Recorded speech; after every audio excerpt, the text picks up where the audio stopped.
So let's get our other folks on. Hello, everybody. Love me, JJ. Love me, tender. Okay. So let's get our brethren and sisterin. Get the corn, get the class in. We'll get caught.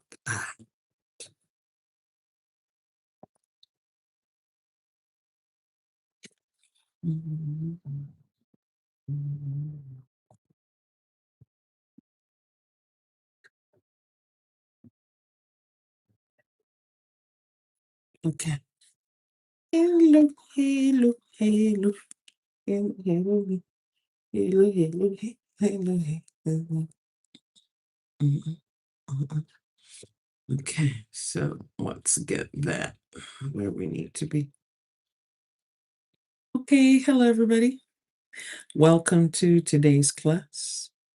And your teacher is Dr. Tochi. The one and only Dr. Tochi.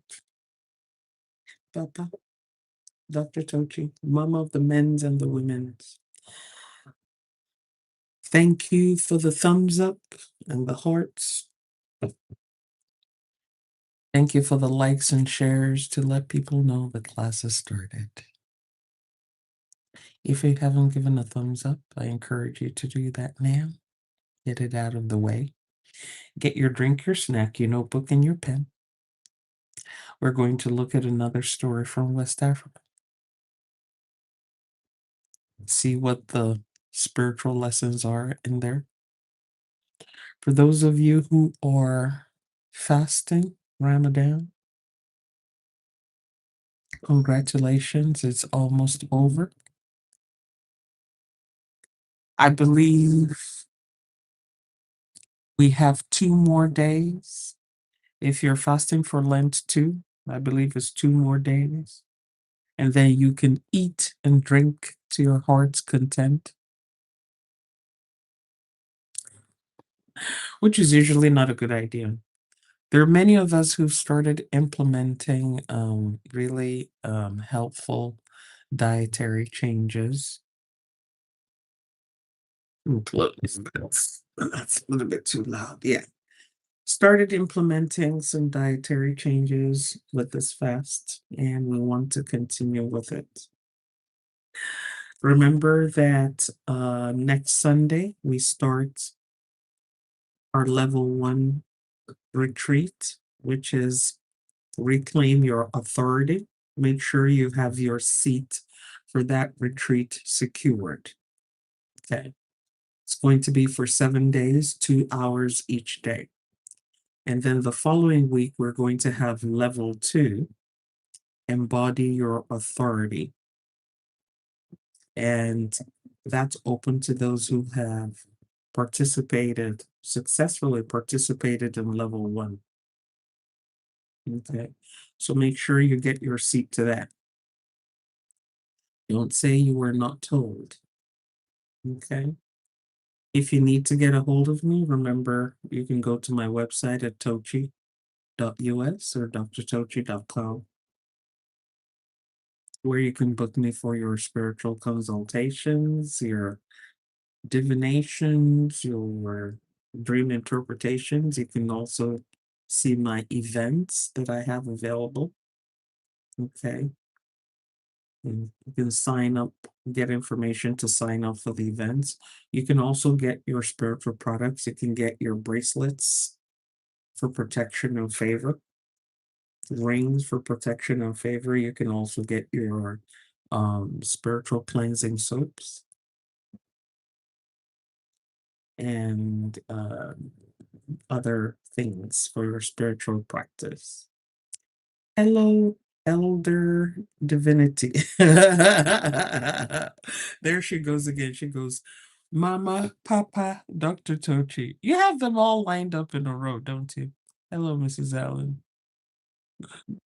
Oh my God, that is too funny. Mama, Papa, Dr. Tochi. Mama of the men's and the women's, the boys and the girls.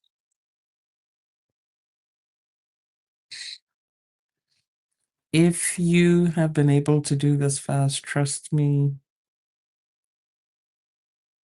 I commend you.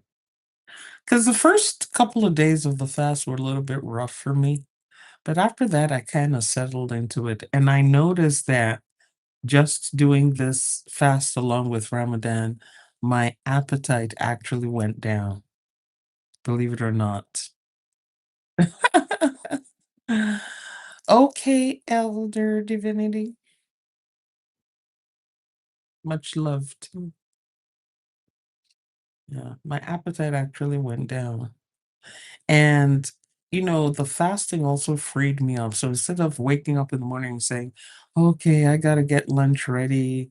And then in the afternoon saying, okay, what am I going to put together for, dinner?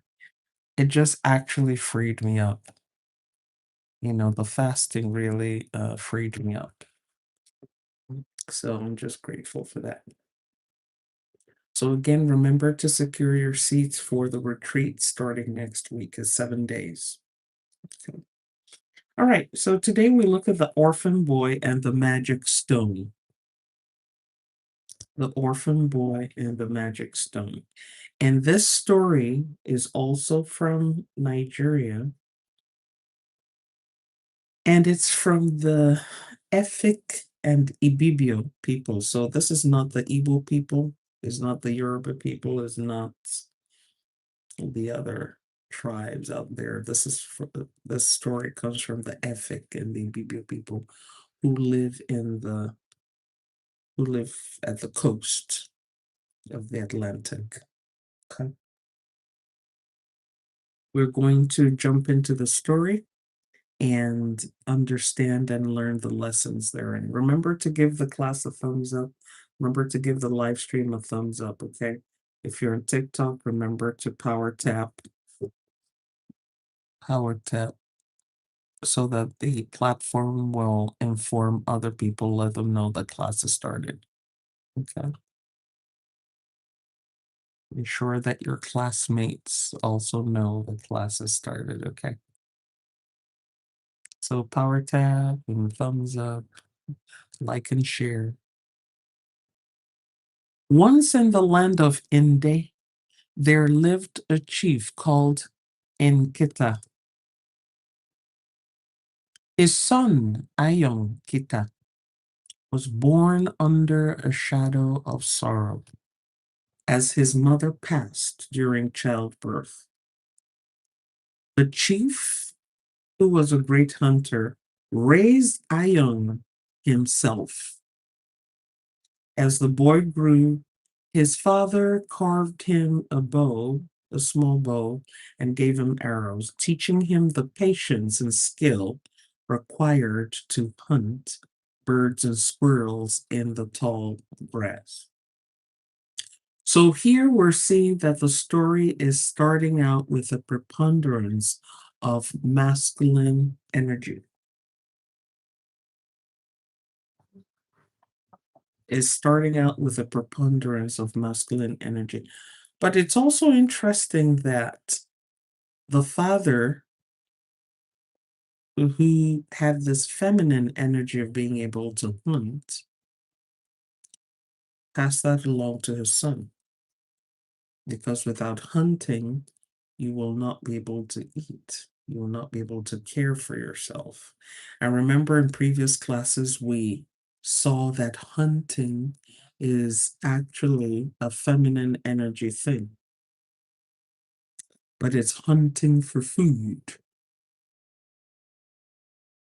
You're just hunting, hunting for food. Okay. Tragedy struck when Ayong was just 10 years old. His father passed.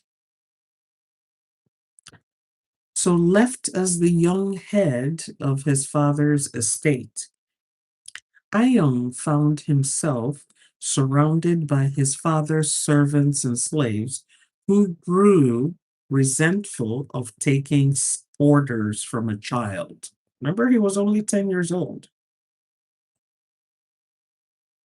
So here we have a person who was placed in a position of authority with little leadership and management experience. Okay.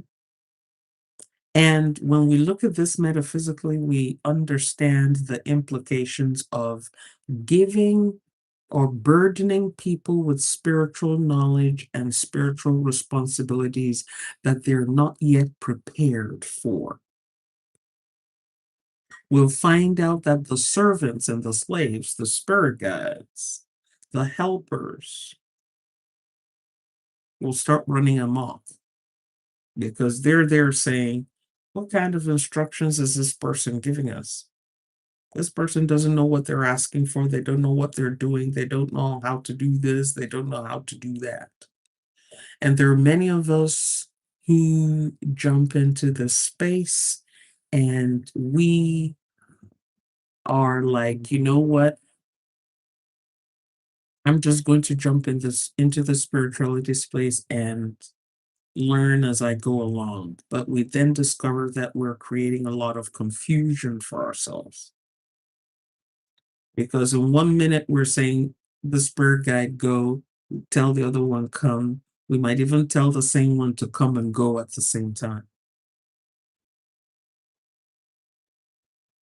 So there was a leadership and management crisis. It was a 10-year-old. And this 10-year-old represents us. We're still young and growing in our spiritual practice. And we are trying our best. The person who is mentoring us or teaching us is gone. And we're trying to figure out things by ourselves. So these servants and slaves secretly plotted to take him out and seize the land. So he was working with some rogue spur guides. It's important to emphasize this because when you have an inexperienced apprentice try to take over a spiritual practice, there might be some guides there that you really don't know their terms and conditions. You don't know what they do, how they do what they do, and how to constrain them, how to work with them. Okay. And again, we're looking at the metaphysical meaning of the story. This is why it's important to have appropriate mentorship. It is important that you have somebody to show you the way. You just don't wake up one morning and say, oh, okay, Dr. Tochi said I was called to spiritual practice. Let me go print my cards, set up a website, and start business. Or so-and-so told me I can be a priest. So-and-so told me I can be a priestess, so I'm going to set up shop. No, you need someone to show you the ropes so that you don't make mistakes that will cost you. So here we see Ayong, he's only 10 years old. His father passed. And the slaves and the servants started rebelling against him. Who are you? You're only 10 years old. Who are you to give us instructions? So they started plotting against him, trying to take him out. Catching wind of their treacherous plans, Ayong fled deep into the dense bush with nothing but his little bow, that bow that his father made for him. So here we have the apprentice seeing that he or she cannot control the shrine, cannot control the spirit guides that are there, saying, okay, I'm going to take the little thing, the little thing that I have, the little knowledge that I have, and I'm going to run away.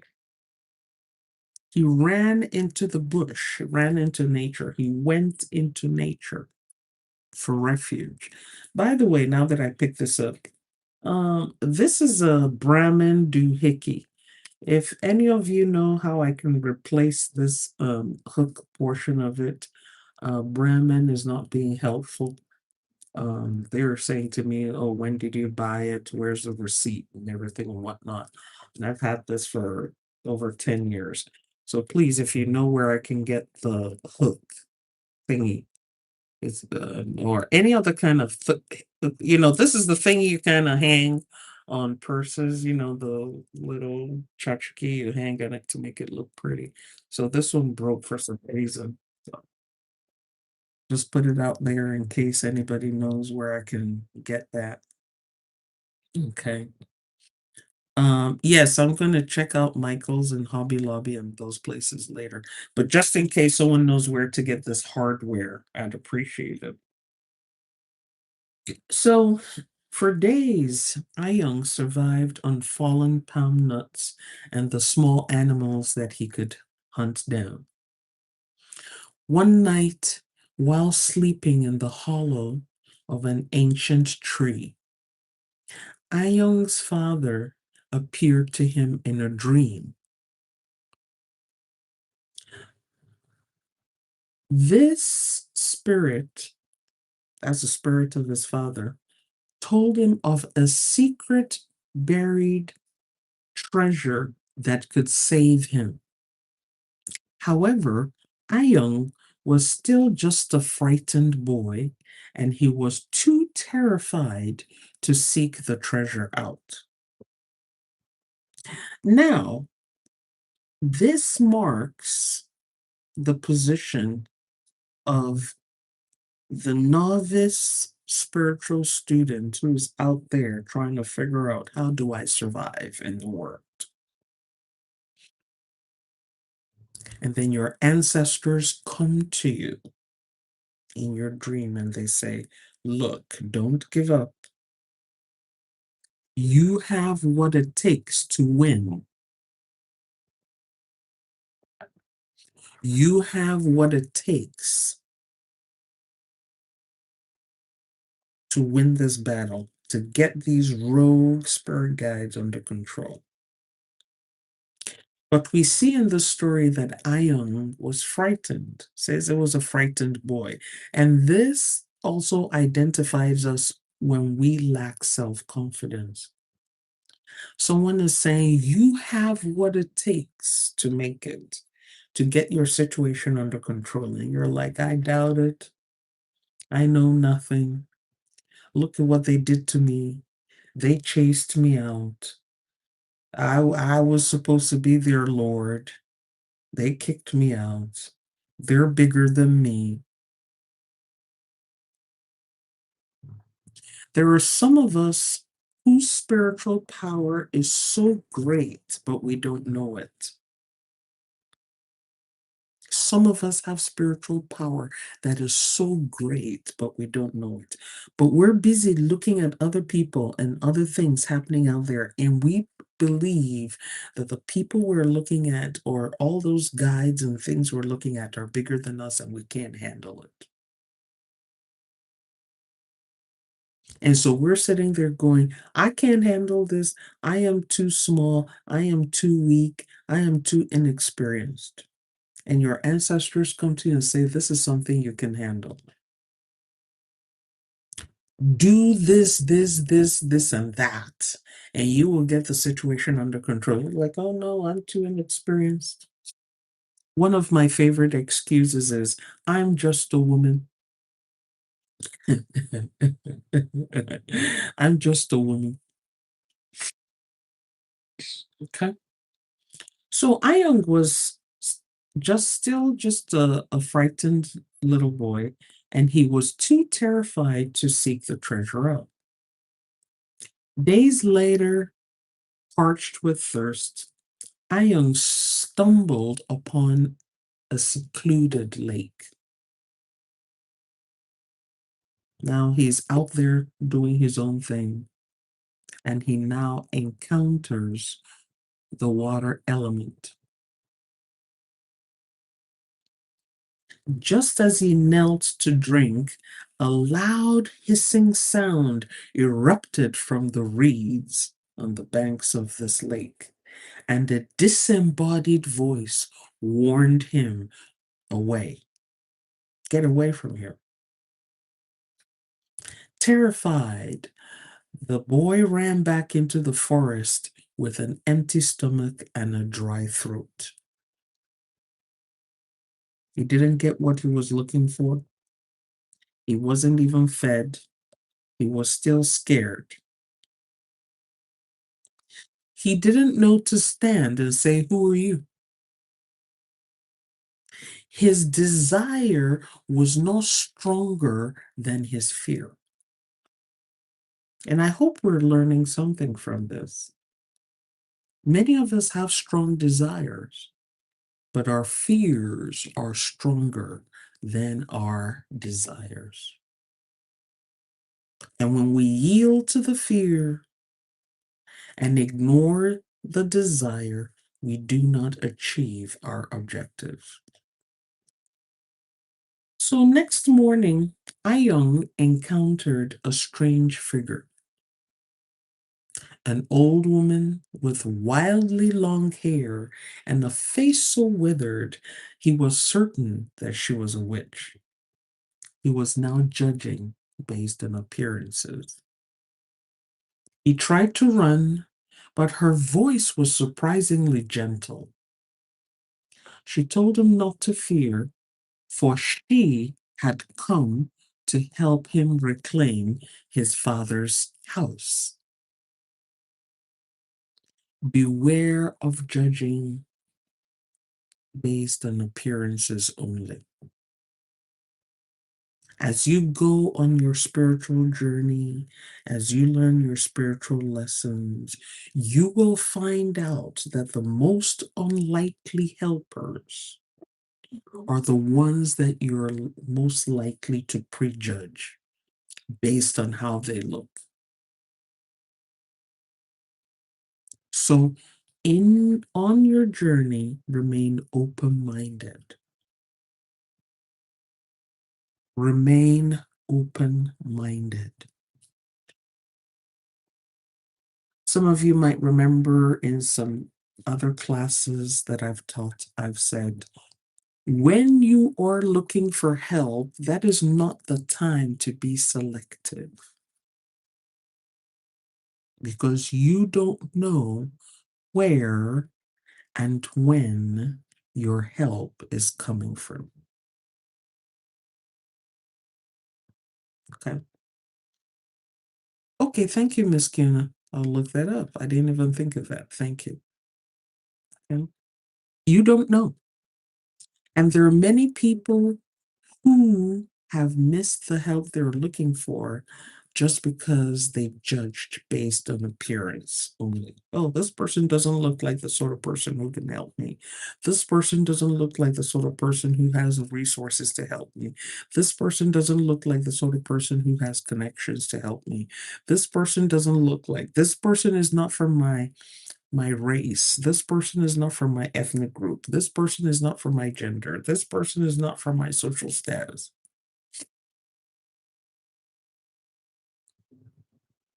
And then we miss the helper who came along to help us. But you see, he was a smart little boy. Even though he was looking at this woman and he's saying, okay, she looks so withered, I think she's a witch. You're 10 years old. What information, what knowledge do you have that makes you come to a definitive conclusion that somebody with withered face, the skin was withered, that person is a witch? That is the power of indoctrination. He was about to act on what he had learned from others. That's indoctrination. Oh, if you see somebody with this kind of face, they're a witch. And this point is very crucial to understand in this story, especially knowing the culture. Amongst the ethics and the biblios, let me take a little detour here to give you a little cultural context. The ibibios and the ethics back when you go pre-colonial times, they lived a pretty harsh life.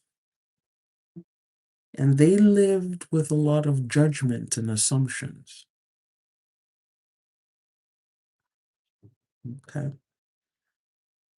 One of the things that they held in their cultures, and remember, I'm using a broad brush here, but one of the things they used to believe then was that nobody died a natural. I got to be careful again, these platforms.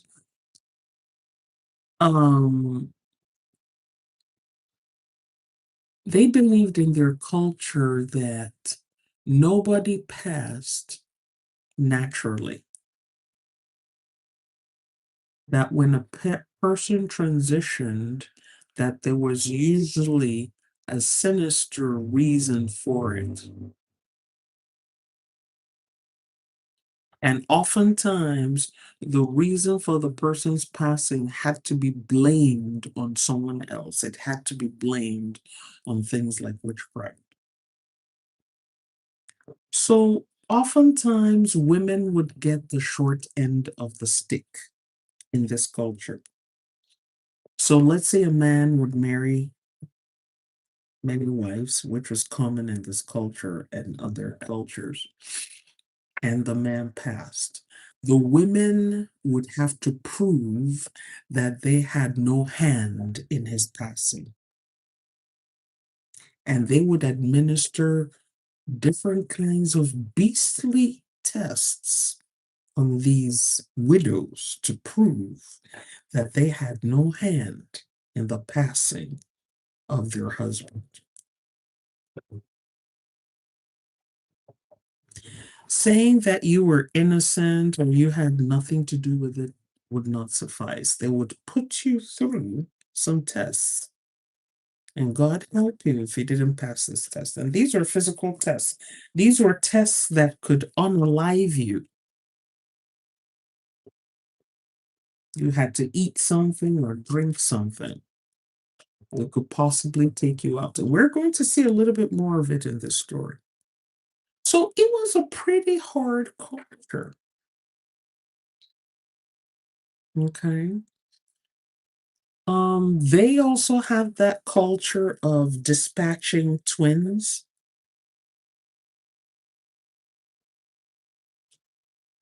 It was part of, for a while, it was part of the culture. Okay. And there are so many other things. They were pretty superstitious in that culture. Pretty superstitious.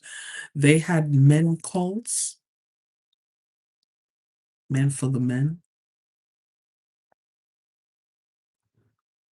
There was a lot of hunting that went on, animal and non-animal hunting.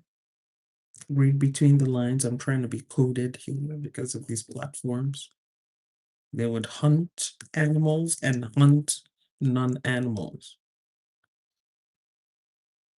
Okay. It was part of the culture. So it was a pretty hard culture.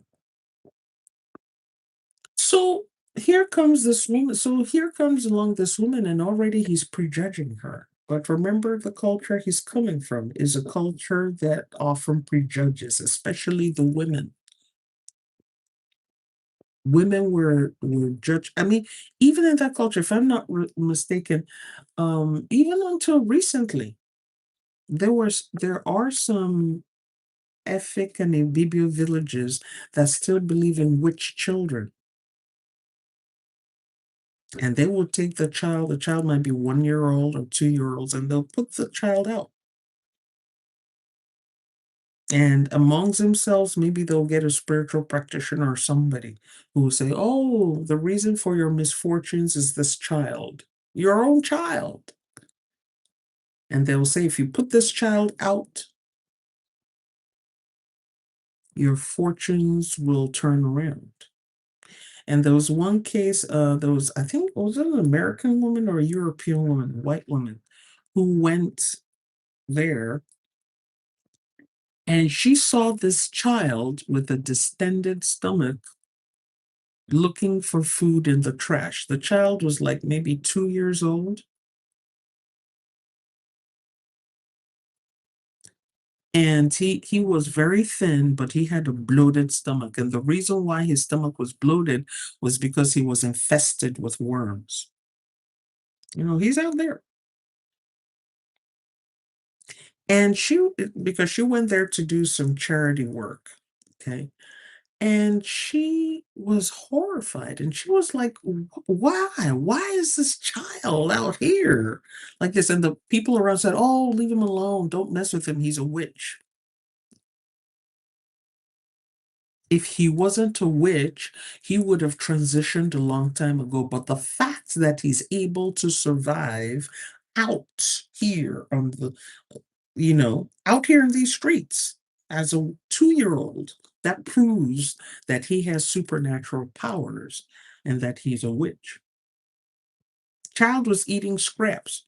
Child was picking up things from the trash, the gutters, the trash heaps, garbage, whatever. Nobody was caring for this child. He wasn't being bathed. He was nothing. I think he was like 2 years old, something like that. And you can Google the story. So they kept telling her, "Don't take this child. Don't take this child. This child will bring you bad luck." And, she's a white lady and she was like, "F that." So she took the child, dewormed him. Thank you for liking the life, honey bunny forever. And took him in.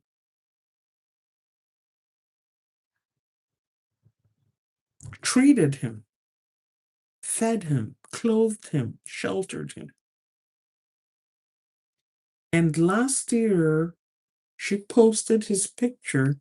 He just finished high school. Handsome young man.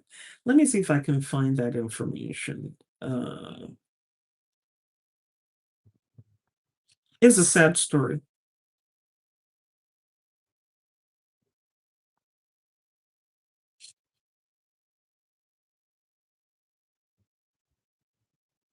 Let me see if I can pull it up.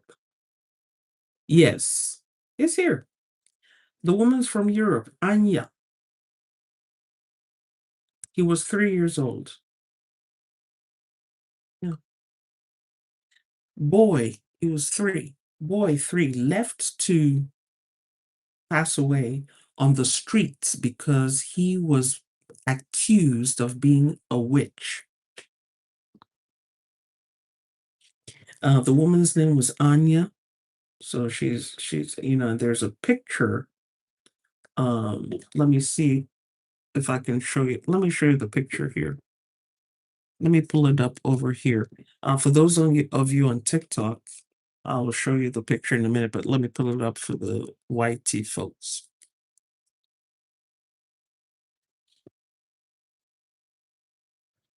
And they even gave her a name.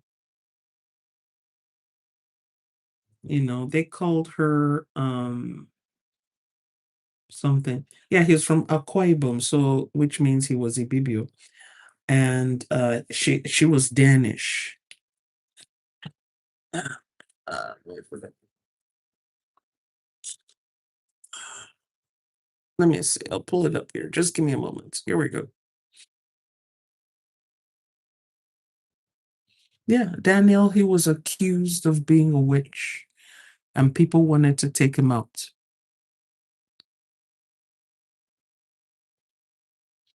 And what she did was she started this thing where she started rescuing other kids like him in that place.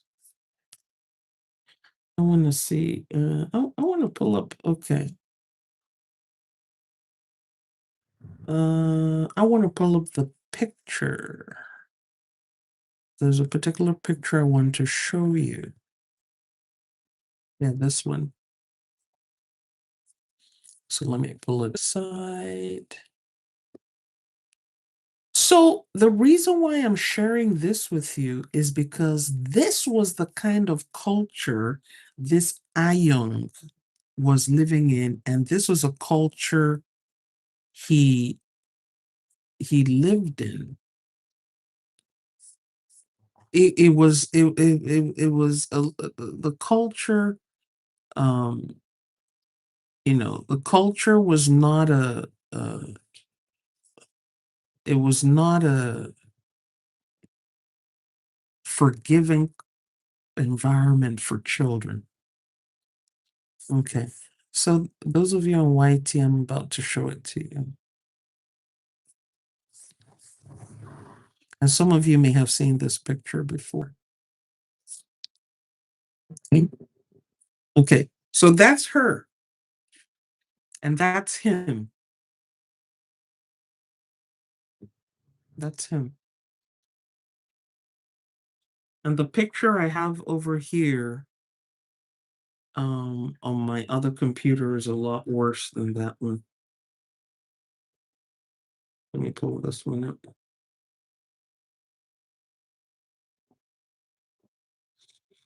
And you know how these things work out. Now that the boy is somebody, now that he's okay, so now this was posted November last year. He has now gained admission to the university. So that's it. Okay. She saved several of them. Several of these children. Several.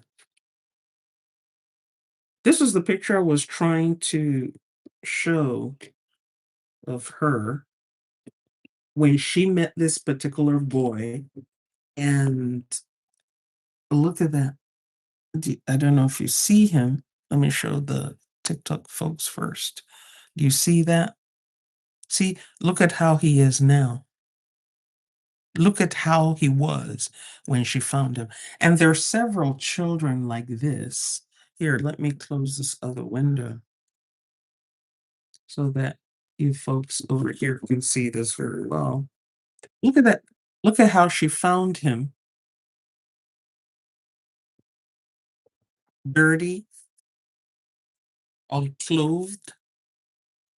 And look at the boy as he's growing up. Look at that dirty, unclothed. See how big his head is. So this is the culture. This is the culture that Ayong, we're talking about in the story, came from.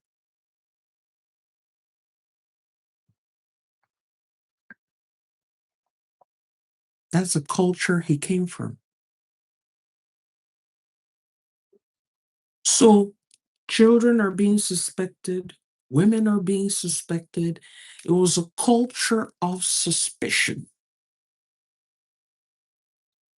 This person suspecting this person and the other one suspecting this person and whatnot. And you can Google this for yourself. You can Google this lady for yourself. She now has, that's her ministry now. She has so many kids, boys and girls. She's from Denmark. And that's all she does, just rescues these children. And it looks like they made a documentary about her. Okay. And the sad part is,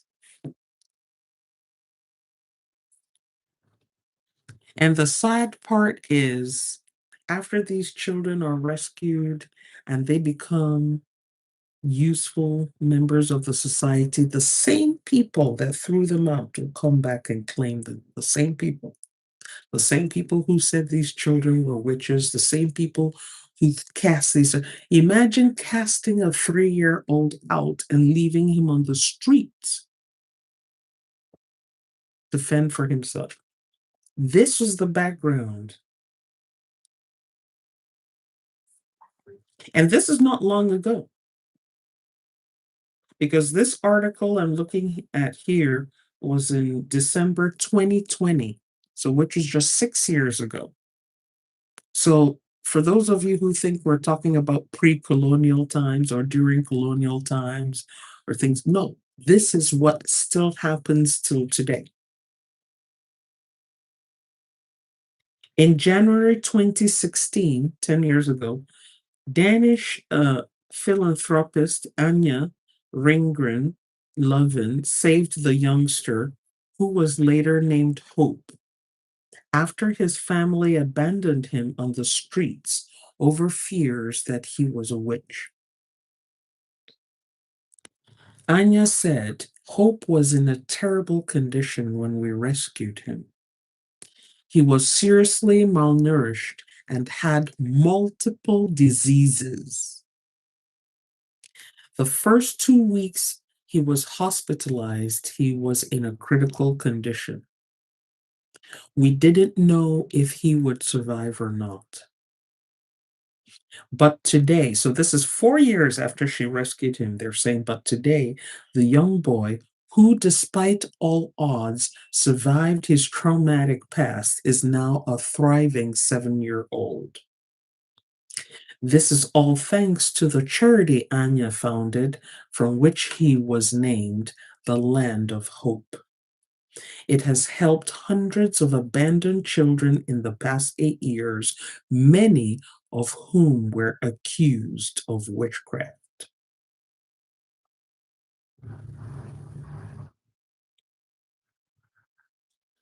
So, the reason why I'm again mentioning this is so that you will understand the context of Ayung's story. When his father passed, you need to understand that this young man had no defender, no protector. Remember, the servants and slaves that were under his father rose up against him. And I'm sure there were other family members who wanted to take over his father's property.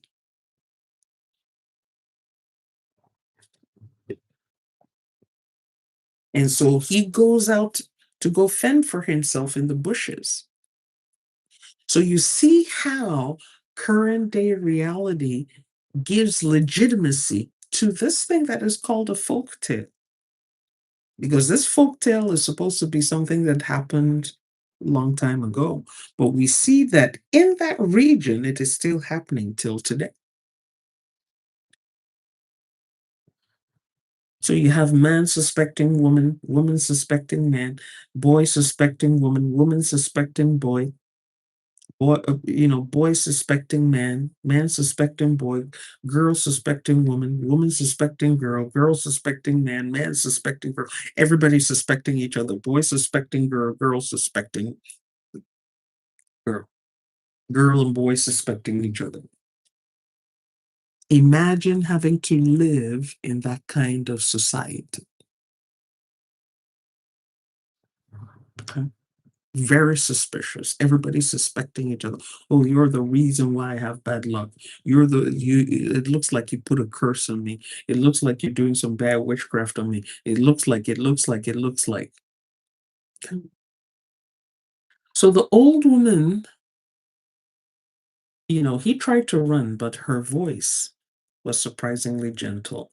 She told him not to fear, for she had come to help him reclaim his father's estate. The old woman led him away from the hissing lake to a quiet, clear stream. So he went to the lake to drink water, and this hissing voice said, "Don't you dare get away from here." Now, this woman took him to a river. I want you to pay attention to the difference in water. He was taken from a lake to a river to drink. What do you think that suggests? If we're to look at this from a spiritual perspective, what does that suggest to you? He was prevented from drinking from a lake, but taken to a river. Oh, well, actually, in this case, a quiet, clear stream.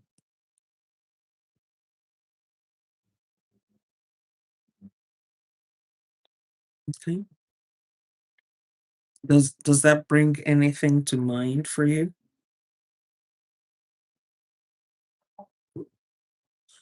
Correct.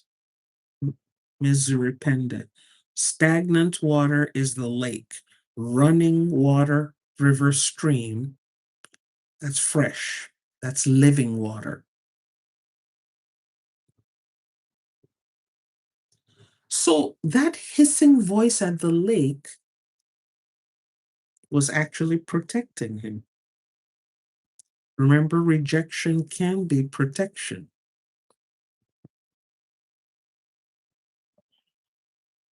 No, you don't need to drink from stagnancy. You need to drink from life, from living water, from the fresh water, not a lake. Because what happens in a lake is, in a lake, animals come there, they drink and they poop and they pee in the same water. That's what happens at lakes. Lakes don't have outlets to anywhere. The rivers and streams empty into the lake, but the lake usually does not go anywhere. And animals and people will come to a lake. The same lake where they put their waste is the same lake they're going to use for their needs, both internal and external needs. And that's why people who live around lakes, who don't have reliable water sources, tend to be subject to parasitic infections.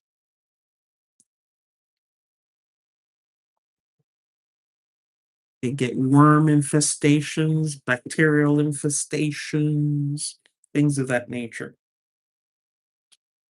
If they're drinking and eating and swimming and peeing and pooping in the lake, they tend to get infestations. So this woman takes him away from there and takes him to a clear running stream. Clear. You can see the bottom of the stream and you can see how clean it is.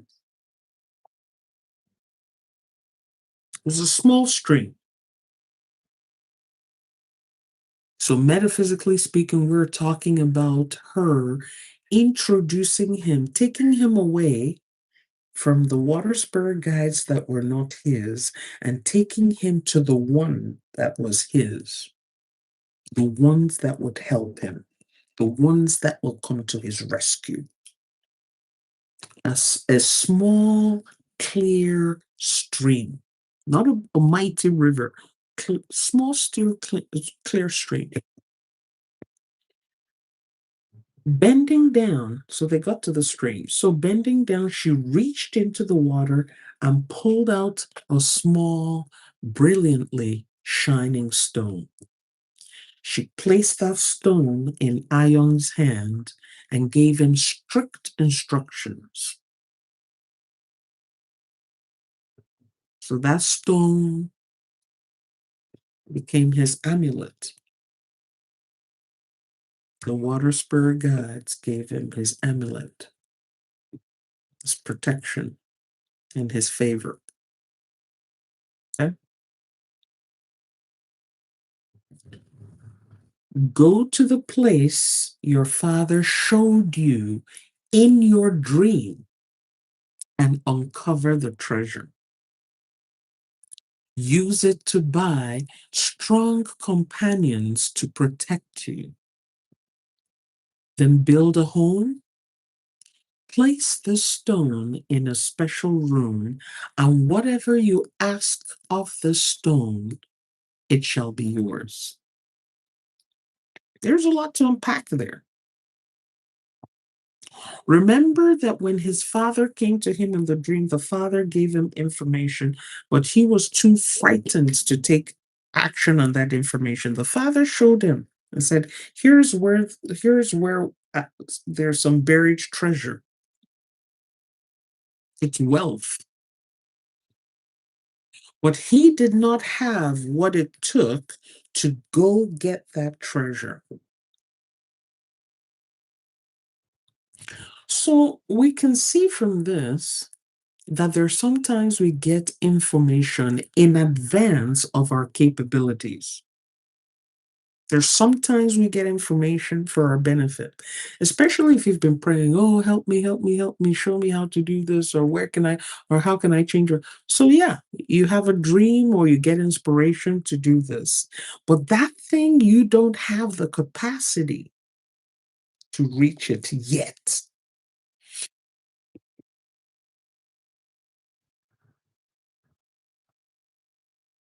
You're not denied, you're just delayed because you don't have the capacity to access that thing. There's something else you need to help you access that thing. So in Ayong's case, he needed protection because he was frightened. His father came to him in that dream and said, here is where it is, but he couldn't go there. He was a frightened little boy. But this woman, old woman, knew what he needed and knew about that dream. And so she gave him something from the water and said, take this and use it to get the resources you need to achieve your objective. Go buy you some strong companions who will protect you. Remember, he was only 10 years old. And when we look at this metaphysically, buying companions is go and align yourself with strong spirit guides. You've been given the resources, do what you need to do, the rituals, the offerings, or whatever, and align yourself with strong spirit guides who will help you achieve your objective. So you come to understand that there are certain objectives in our lives where we need help, strong help. And going to the dollar store to buy candles and shiny stones and glitter doesn't cut it.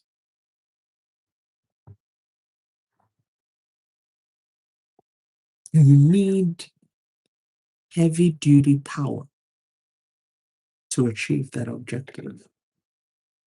This also teaches us not to be envious of people who achieve heavy duty objectives because you don't know what they have that is helping them achieve that objective. So sometimes you look at yourself and you compare yourself to the other person, and you say, oh my God, I'm not achieving anything. Woe is me. But you don't realize that you don't have what that person has. And because you don't have it, you can't get what that person has. You're seeing someone on social media and they're wearing a lot of designer things. Everything has labels. You know, they're looking good, driving big cars or flashy cars, expensive cars. And you're sitting and you're going, oh my God, how can I be like this person? No, God, win, God, win, God, win. Do you know who or what is backing that person up? Do you have that kind of backing? That's a danger of comparing yourself with others. You don't know what they have. You don't know who they know. You're not positioned the way that they are positioned. Okay. So you might be here saying, okay, I'm going to wait for my next paycheck and then I'm going to go to the store and I'm going to buy this gadget, or I'm going to buy this purse, or I'm going to buy this thing or the other. And the person you're comparing yourself to has someone who buys it for them. They don't have to worry about the resources. They have someone else providing those resources. How would you compare yourself to such a person? It's foolishness. So this old woman knew that Ayung needed assistance to go get that treasure. He couldn't go at his current level as a 10-year-old boy. He did not have everything he needed to go get that treasure. So she empowered him. So again, she said, go to the place your father showed you in the dream and uncover the treasure. Use it, then use the treasure to buy strong companions to protect you.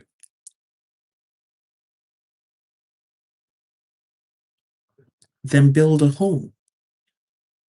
Then place the stone in a special room, and whatever you ask of it shall be yours. Look at the series. Look at the series of instructions. Look at the order. Some years ago, folks used to complain that I was too strict, that I was too rigid. Oh, Dr. Tochi, she says you must do it this way. You have to do it this way. You must do it this way. And I'll keep telling students there is a reason why there is an order. You don't jump just because, oh, I'm free. I want to do it my way. The US Constitution guarantees me freedom of movement, freedom of association, freedom of speech. So I can do this my way. It's not everything you can do your way. It is not everything you can do your way. You cannot jump to university without knowing how to read and write. You cannot be a college student without knowing how to read or write. Therefore, the first thing you need to do is learn how to read and write. Your parents can have all kinds of money in the world, but you cannot go to college if you don't know how to read or write. You must learn how to read and write before you can progress along and get to university. When you are doing certain things in life that are important, especially spiritually important, there is an order. Look at what this woman said to him. Take this stone in hand and go to that place where your father said the treasure was and dig it up. Go get the resources. This will help you get to that resources that are yours. After you get those resources, get protection. After you get protection, start acquiring resources. Start building a house. Get shelter over your head. She didn't say to him, okay, now I've given you the stone. Go build a house. And after that, go look for the treasure. She didn't say to him, take the stone, go get the treasure, build a house, then go get protection. Getting the house, acquiring resources, acquiring status and stability happens after you have two things in place: your abundance and your protection.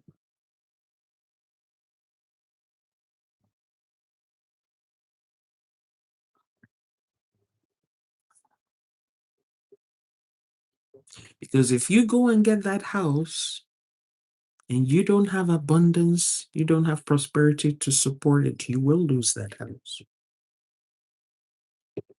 If you don't have protection in place, you will lose that house. You will lose all those things because you're not protected.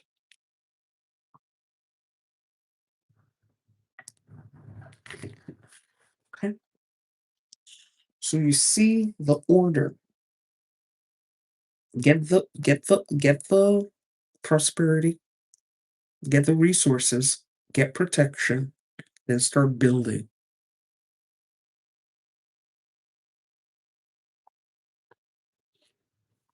Because all the money in the world means nothing if you don't have protection.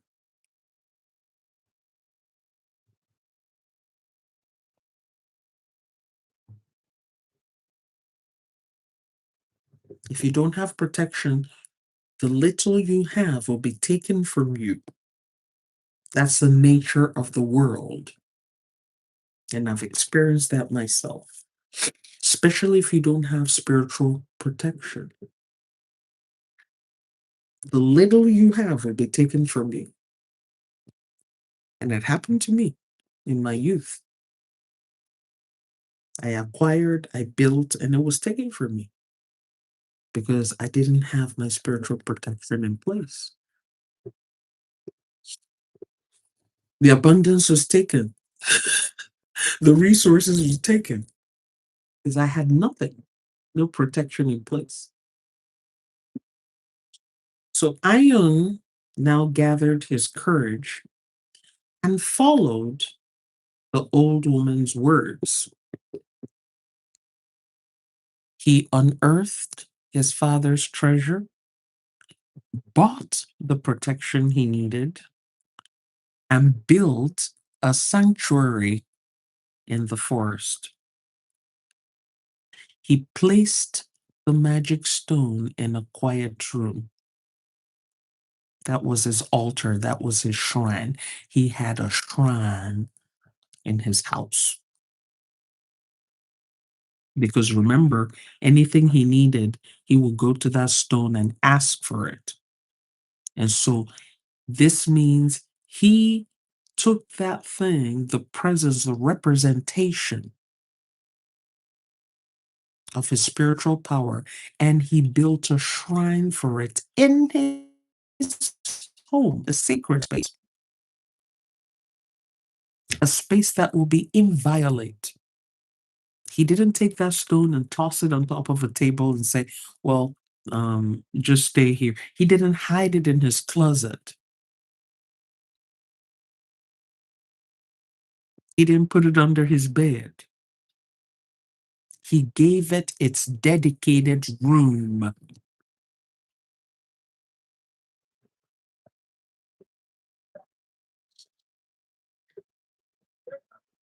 Let she who has ears hear. You do not treat the source of your power carelessly. I repeat, you do not treat the source of your power carelessly.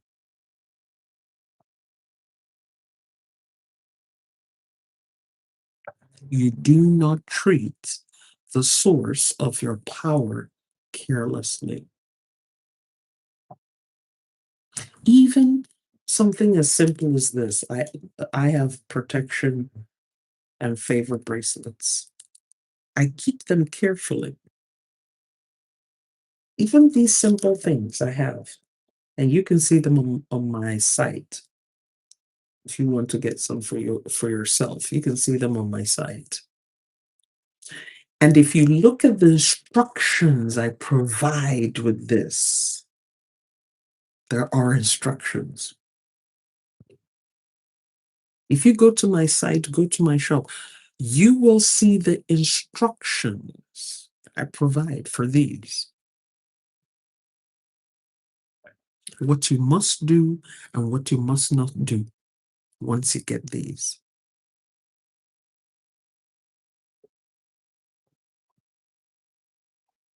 You do not play with your protection. You don't play with your abundance. You don't play with your spiritual instructions. Okay? So he placed the magic stone in a quiet inner room. Over the years, whenever he needed food, wealth, or resources, he simply asked the stone, and his wishes were instantly granted.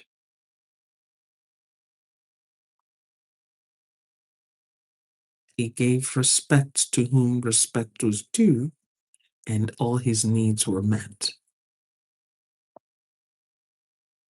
There's nowhere you hear in the story he got into any conflicts with the magic stone, or he didn't take care of the magic stone, or he abandoned the magic stone.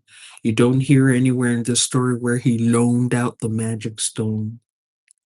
But there are some of us in this class who are so careless. So careless. You will have an altar and you allow your cats and dogs to hop onto your altar, sniff things around, lick things, eat off your altar.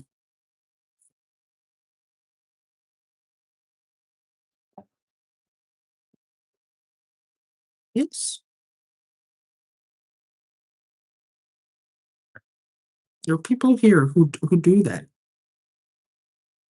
Oh, it's just my cat. It's my favorite cat. Oh, he's just a little puppy. He doesn't mean no harm. And then you wonder why you have the issues you have. And you wonder why your petitions and prayers are not being answered.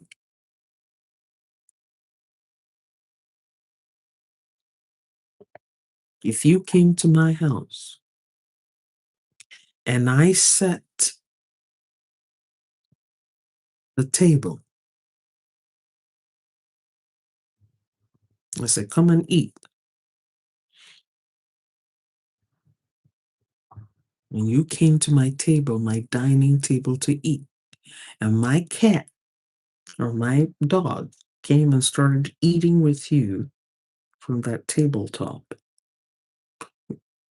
and I said to you, oh, it was just a little kitten. She doesn't mean no harm. Would you say, oh, yeah, that's okay? Would you say, that's okay? And you trying to eat, and the cat be on top of the table, sniffing your food and licking your food, nibbling your food.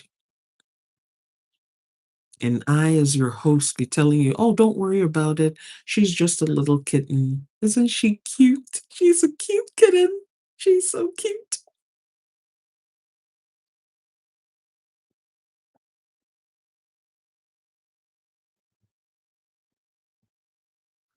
If you did that to me, that's the last time I'll ever come to your house. It might even be the last time I even talk to you, because that is disrespect of the highest order. But there are many of us here who do that, who think nothing of it.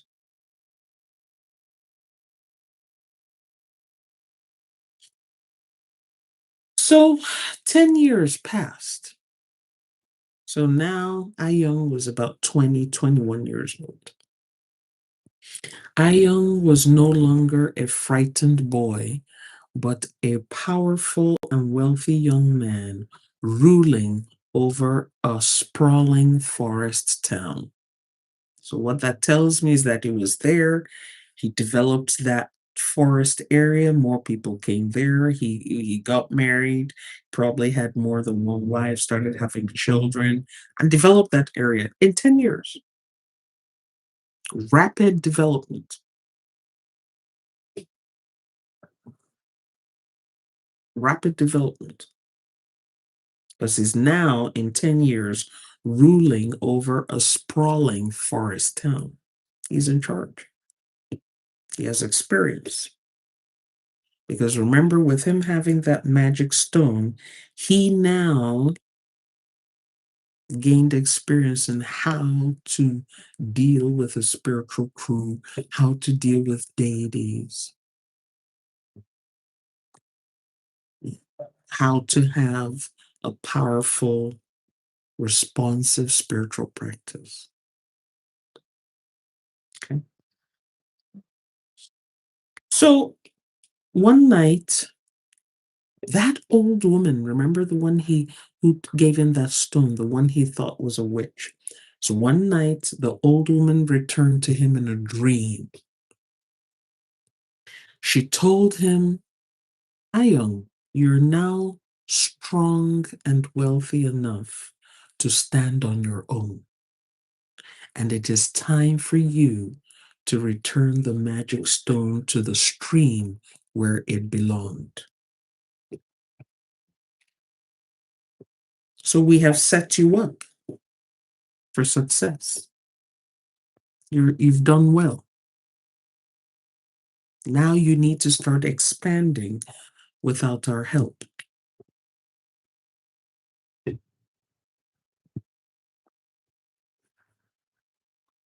Grateful for all he had received, Ayong returned the stone to the water the very next day. And I'm assuming that water was very nearby because remember, he was in this forest. So the next day he took that, he didn't say, oh no, I'm going to hold on to the stone forever. I'm not returning it. He didn't argue. He took that stone and he went back to that clear stream and put the stone right back there. He was obedient. Many of us have a problem with being spiritually obedient. Many of us have a problem with being spiritually obedient.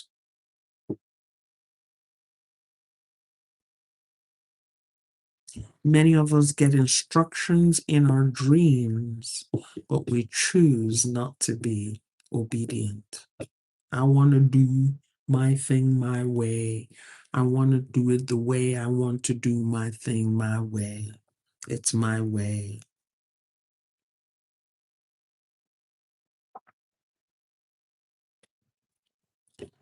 Ready to reclaim his birthright, I am prepared to return to his father's village.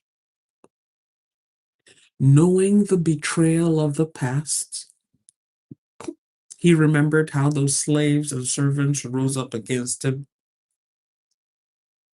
And at this point, they were probably like, yeah, we have run off the man's son, Ayong, into the forest. And that was the man's only child. So there's no one to prevent us, from taking over everything. So they were now in charge. They had taken over everything. They were running it, enjoying it, probably sleeping with the man's wives that he left behind, you know, wearing the man's clothes, probably telling everybody that it was now their property. So he, knowing the betrayal of the past, he summoned local spiritual practitioners to sniff out anyone with a bad heart that might try to take him out. So before he went, he did a divination. And he didn't do just one divination, he did multiple divinations. He went to 3 practitioners. Tell me what I will meet and what I will face when I return to my father's village to go claim that which is mine. So you see, his time in the forest was not wasted. He had gained wisdom. When he had that stone in his possession, he gained wisdom. He learned how to deal with life. He knew he couldn't just stand up and run out there and start dealing with the people who took over his father's property. So he's like, no, I'm going to find out I'm going to go to 3 different people and get divinations done to prepare me for what I'm going to meet when I get there. The men identified 50 men whom they claimed were practicing witchcraft against him. Remember the context, the cultural context of the story. There were 50 men against him. Who were these 50 men? The servants and slaves that his father had left behind. That's who these 50 men were. The 50 men were the slaves, the servants, and their sons. Because remember, at this point, they had taken over his father's property. They had taken it over. So maybe before, if there were 20, now they're 50 in 10 years. An army of men. And they were spiritually fortified. They were spiritually fortified. They were like, if this boy perchance survived, because we know his father taught him how to hunt. So maybe he could be hunting and feeding himself. We expect him to transition out there in the bushes, but just in case he comes back, we'll be ready for him. So they were spiritually fortified and materially fortified. And so this was the information that Ion got.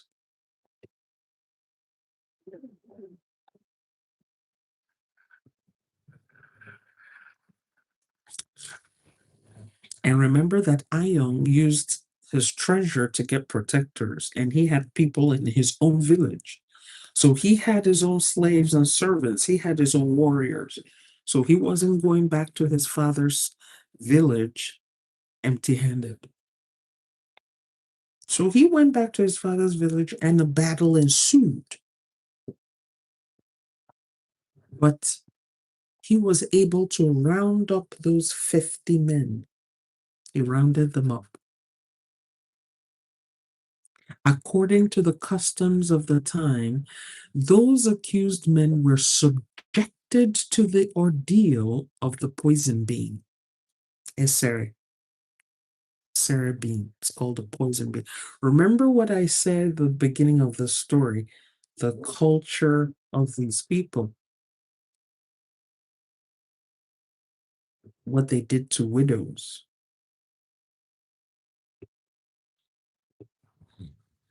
They were very big on these kinds of tests.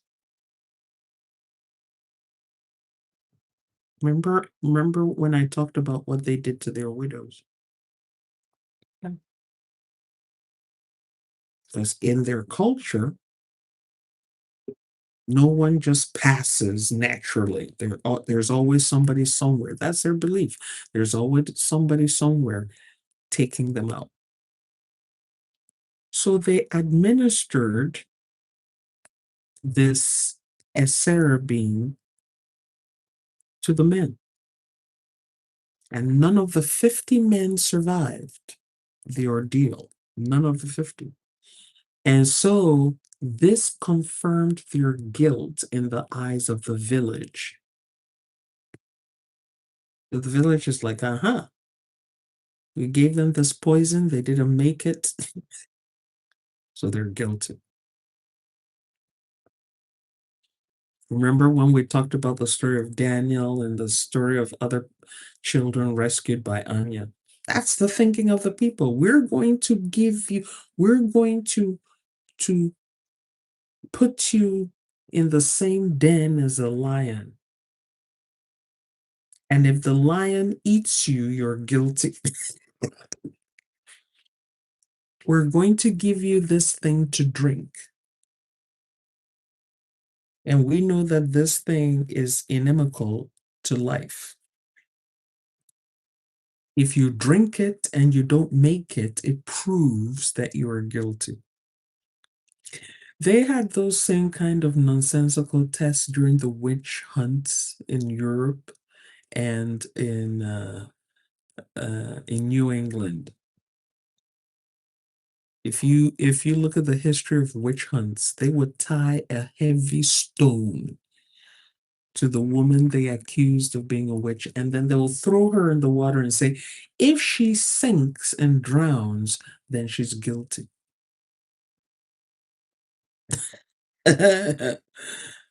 You just tied a heavy stone around this person and threw them in the water. You're saying if they don't make it, it proves that you're right, they're a witch. But then if by some kind of miracle the woman was able to make it with that stone around her, they will say, oh, she received help from her fellow witches. And then they will take her out and light her up at the stake.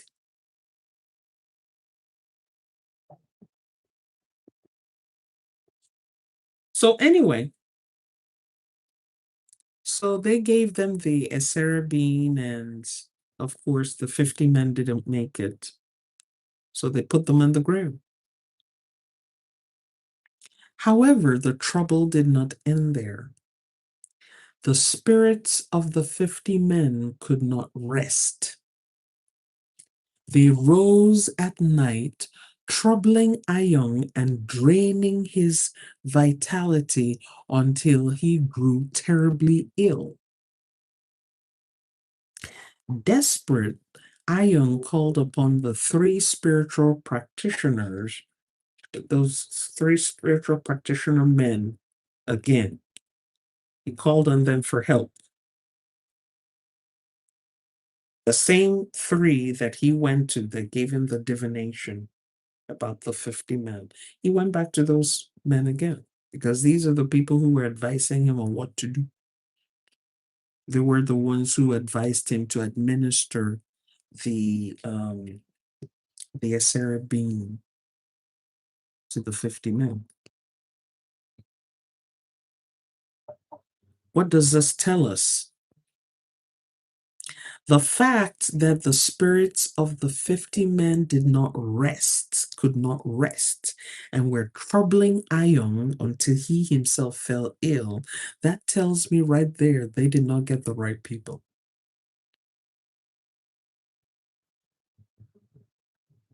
At the very least, there was a mix. There were some good people in there that got taken out. And it's also possible that the spirits that were disturbing him were the spirits of the children of those servants and slaves who had no hand in what happened to him as a child.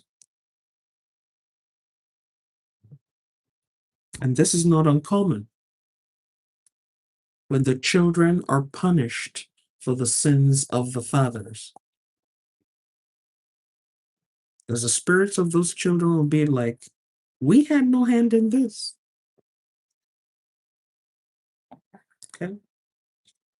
So those three spiritual practitioner men, the three shamans, explained to Ayong that three of them were not powerful enough to stop the unrest of those spirits, those 50 spirits. They needed the magic number of 10. They needed to be 10 spiritual practitioner men to be able to bind these spirits from bothering Ayong and draining his vitality. Ayong went ahead and hired 7 more spiritual practitioners. He went and hired 7 more men who were spiritual practitioners. Together, the 10 men, exhumed the bodies of the 50 men. And when they dug up the 50 men, they found out that the bodies of the 50 men were not decaying. They were still unnaturally preserved. And so what they did, the 10 spiritual practitioners dug up every one of those 50 that had been planted in the ground and then proceeded to burn them. They burnt them in massive pyres to banish their spirits forever. So, in other words, they performed a fire ritual, fire element ritual to banish these spirits and prevent them from coming back to bother Ion. It was a fire ritual. And it was a massive fire ritual because it required 10 men to accomplish. With the threat finally taken out, Ion's health returned. He took full possession of his father's property, ruling over the country with wisdom and unchallenged authority.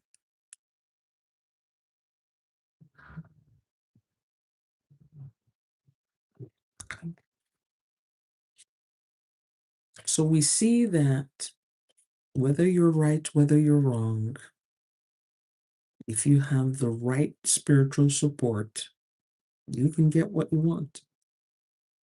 And I know that people will argue this day in, day out. But remember, the spirits are transactional.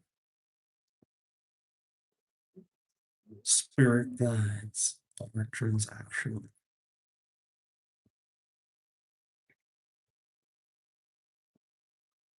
Remember, we talked about someone, and I taught that class where some people have their spirit guides have turned their backs on them,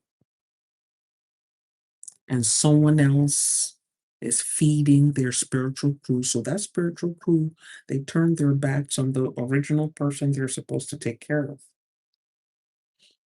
And somebody says, well, how is that possible? That's my spiritual crew. They're not supposed to turn against me.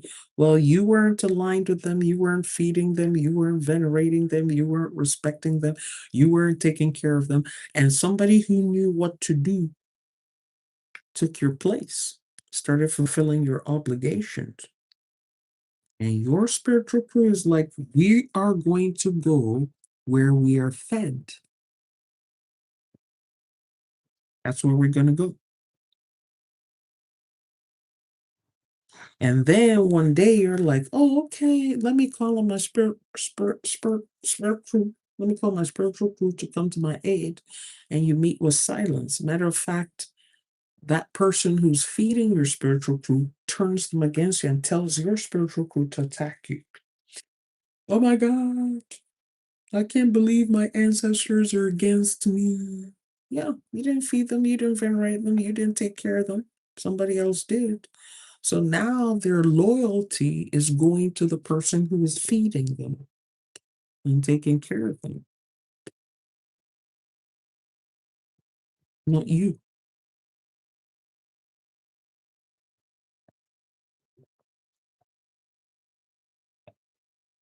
Can you recover from that? Yes, you can, but it will take some doings. Yes, you can, but it will take some doings. So, what questions or comments do you have about today's class?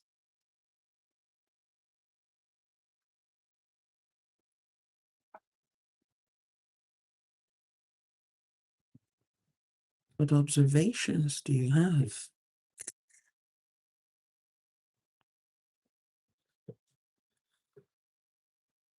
Did you enjoy today's story and the explanation?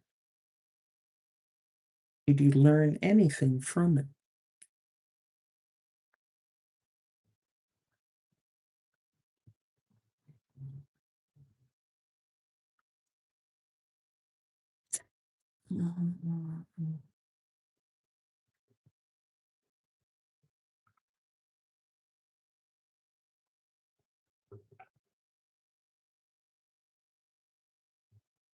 And remember that the replay of today's class will be available on YT. So if you happen to join us in the middle or at the end, or you want to listen to it again, it will be available for replay on YT as soon as this class ends. You can listen to it there in its entirety.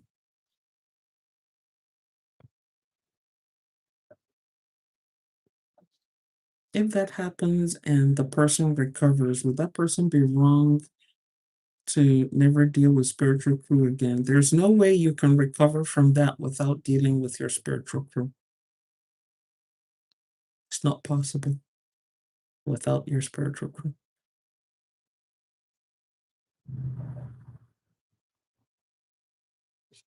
Okay. And you're speaking to me personally how to get back into my father's house. Yeah. Yeah. It refers to our father's house, both literally and figuratively,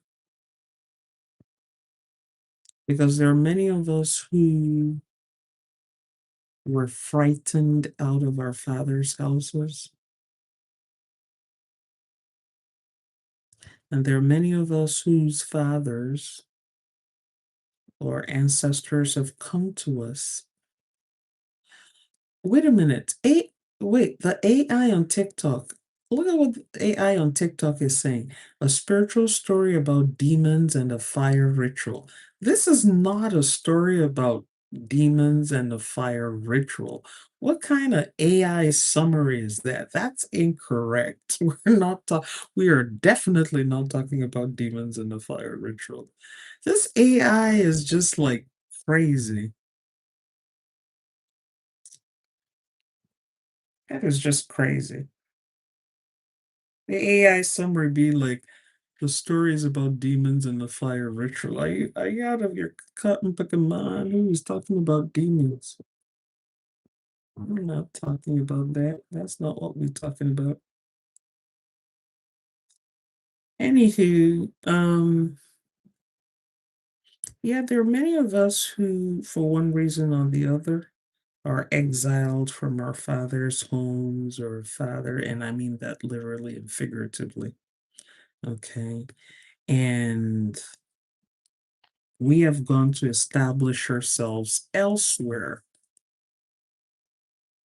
But some of us, again, like I am, have gotten information from our ancestors that say, here is how you recover that which was taken from you. And at the end of the day, whether you get help or not, it is your journey to make. If you notice in this story, Ayang is the one who had to do the work. The old woman who gave him the magic stone did not do the work for him. The magic stone did not do the work for him. Do you notice that she said, return the magic stone? You're free to return the magic stone now. Return the magic stone. You can stand on your own now. You have been taught everything you need to be taught. You have been equipped. You have been empowered. Return the magic stone. And it was only after he returned the magic stone that he could now go and reclaim his father's estate, not while he had the magic stone. So ultimately, that work of reclamation was his to do. It was his to accomplish. He had to lead the charge. And that's very instructive because there are many of us who kind of sit back waiting for magic. We call on the spiritual crew. We're like, do this for me, do that for me. I want you to do this for me and do that for me. The spiritual crew be like, it was your job. You do it. Okay.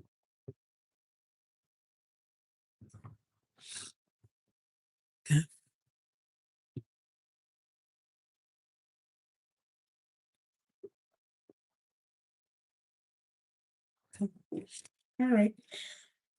Remember again, the retreat starts next Sunday. Be sure to secure your seats to the level 1 Reclaim Your Authority retreat starting next Sundays for 7 days. Okay. Do not let 2026 to pass you by like 2025. Get all the help that you need. Okay. Level 2 will be starting the week after, which is March the 29th. And you can only join level 2 if you have successfully finished level 1. Okay.